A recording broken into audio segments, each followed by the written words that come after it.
जिन्होंने पाकिस्तान के आइन के साथ ये खेल खेला है वो आर्टिकल 6 की सजा से बच सकेंगे। चीफ जस्टिस साहब को इस लेटर के बाद क्या जवाब रह गया? चोरा डाकुआ कातला बारे की पूछते हो की दसनगे क्यों दसनगे? सुप्रीम कोर्ट कंप्लीट जस्टिस के लिए जा सकता है और सब काम खुद कर सकता है। ये मौका अगर गंवा दिया तो आप याद रखिएगा ये जुडिशरी हमेशा के लिए खत्म। जुडिशरी है ये स्टेट इंस्टीट्यूशन है। Establishment is a small limb of government. 6 जजेस का खत और 6 जजेस के ख़त के बाद आपने देखा कि आगे मामलात वो जो लेटर्स आ रहे हैं और लेटर्स में जो एक मटेरियल एक पाउडर भेजा जा रहा है। पहली बात तो ये है कि 6 जजेस ने जो ख़त लिखा वो सिर्फ ख़त नहीं है, उसमें वो तमाम एनेक्शर लगे हुए हैं कि कब से उनको प्रेशराइज़ किए जा रहा है और कब से उन्होंने ये मामला जो है collectively, not that can be individually, collectively उन्होंने Islamabad high court in writing भी और उनसे बैठ के उनसे बात करके भी ये कलेक्टिवली ये उनके गोश गुजार की है बात। फिर सुप्रीम कोर्ट के चीफ जस्टिस जो उस वक्त के थे और सीनियर प्यून जज वो उस वक्त आज के चीफ जस्टिस काजी फायज ईसा, लेकिन किसी के ज़रा बराबर किसी ने नोटिस नहीं लिया इसका। इसने घनाओं इशू का किस बात का खौफ है इनको ये समझ नहीं आती। अपनी हैसियत को नहीं पहचानते या अल्लाह ताला ने आपको इतनी ताकतवर हैसियत में बिठा दिया कि पाकिस्तान के आइन का जो जुडिशरी है ये स्टेट इंस्टीट्यूशन है।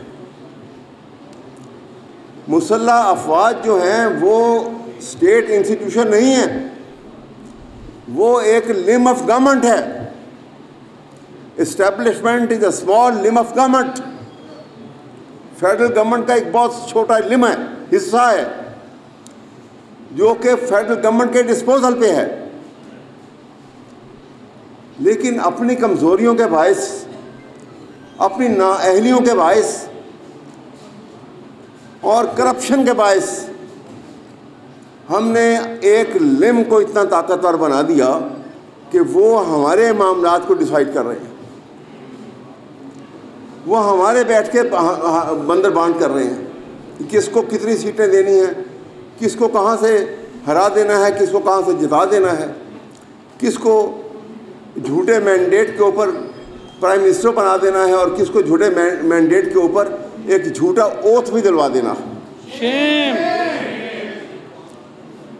आज नहीं तो कल जब ये हालात बदलेंगे तो क्या आप नहीं समझते कि आर्टिकल 62 और आर्टिकल 63 जो है 63 के तहत ये तमाम के ऊपर जो है वो सादुक अमीन का वो कानून लाजम जो है लागू नहीं होगा? क्या इन सब को सज़ा नहीं होगी? क्या जिन्होंने पाकिस्तान के आइन के साथ ये खेल खेला है वो आर्टिकल 6 की सज़ा से बच सकेंगे? लेकिन हम सोचते नहीं इस बात को। चीफ जस्टिस साहब को इस लेटर के बाद क्या जवाब रह गया? अगर एक जज के कलेक्टिवली 6 लेटर लिखे हुए लेटर के ऊपर अगर आप डाउट करते हैं तो फिर उनको वैसे फारिग कर देंगे, जज रहने के काबिल नहीं है। वो अंडर ओथ हैं, उन्होंने बड़ी तहम्मुल के साथ ये वक्त गुजारा है और उसके बाद ये लिख के दिया है और उसके बाद वो बुलाते हैं चीफ जस्टिस साहब, प्राइम मिनिस्टर को बुला के पूछ रहे हैं भाई आपको मालूम है, अब आंखें बंद कर लो और ऑस्ट्रिच लाइक एटीट्यूड हो आपका कि शुतुरमुर्ग की तरह रेत में आपने सर दबा दिया और कहीं कुछ नहीं हुआ। किसको मालूम नहीं है कि आप किस प्राइम मिनिस्टर को बुला रहे हैं, किस तरह प्राइम मिनिस्टर बना है वो, और वो क्या बताएगा? वो एग्जीक्यूटिव की इस हरकत के मुतालिक क्या आपको सच्ची बात बताएगा कभी? ये बिल्कुल ऐसा ही है कि जैसे वो मुन्नू भाई ने लिखा था ना, और मैं यहाँ चीफ जस्टिस को मुखातिब करके कहूँगा कि चीफ जस्टिस साहब, चोरा डाकुआ कातला कोलों चोरा डाकुआ कातला बारे की पूछते हो की दसनगे क्यों दसनगे? ये आपको बताएंगे सच्ची बात कभी? आपके पास बड़ा अच्छा तरीका था, हमने आगे भी ये यहाँ पास किया था कि आप पूरी एक जुडिशल कन्वेंशन बुलाएं, पूरे पाकिस्तान की सुपीरियर जुडिशरी के तमाम जज साहिबान को वहाँ बुलाएं उसमें, और उसके बाद आप फुल कोर्ट में बैठ जाएं। और ये जिसने भी ये बात शुरू की कि जनाब सुप्रीम कोर्ट जो है वहाँ पे एविडेंस रिकॉर्ड नहीं कर सकता, किसने कहा नहीं कर सकता? पाकिस्तान का आइन जो है वो तो ये इख्तियार देता है, आर्टिकल 184(3) उसको आर्टिकल 187 के साथ मिला के पढ़े। सुप्रीम कोर्ट कंप्लीट जस्टिस के लिए जा सकता है और सब काम खुद कर सकता है, लेकिन नीयत होनी चाहिए। ये मौका अगर गंवा दिया तो आप याद रखिएगा, ये जुडिशरी हमेशा के लिए ख़त्म। इंडिपेंडेंट जुडिशरी ख़त्म तो पाकिस्तान का आइन भी ख़त्म। पाकिस्तान का आइन ख़त्म, जुडिशरी ख़त्म, तो याद रखिए कि society will become free for all. यहाँ पे कोई कानून ज़ाब्ता नहीं होगा। आपका ये प्रोफेशन जो है सबसे नोबल प्रोफेशन दुनिया का कहना जाता है। इसको खैर बात कहना पड़ेगा आपको, क्योंकि चंद टाउट होंगे जो यहाँ दंदनाते फिरेंगे। ना आप ना मैं, हम कुछ नहीं कर सकेंगे, ना कोई वकालत कर सकेगा, ना कोई इंडिपेंडेंट जज होगा जो काम करने वाला होगा। ये वो सूरत हाल है जो नज़र आ रही है हमें आंखों के सामने।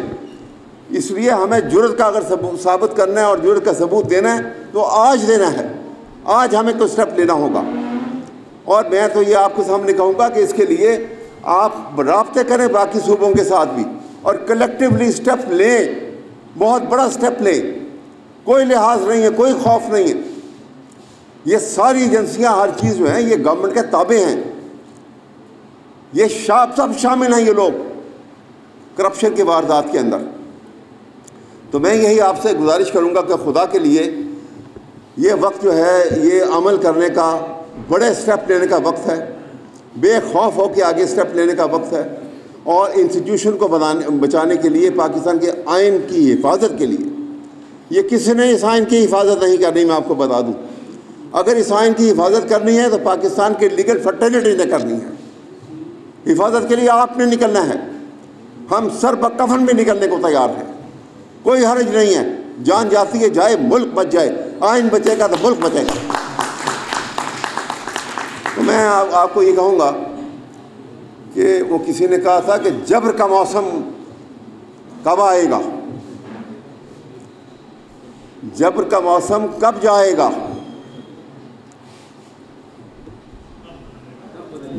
जबर का मौसम कब बदलेगा? तुम बदलोगे जब बदलेगा, हम बदलेंगे जब बदलेगा। और हमें और आपको ये फैसला आज करना है, खुदा के लिए देर ना कीजिए।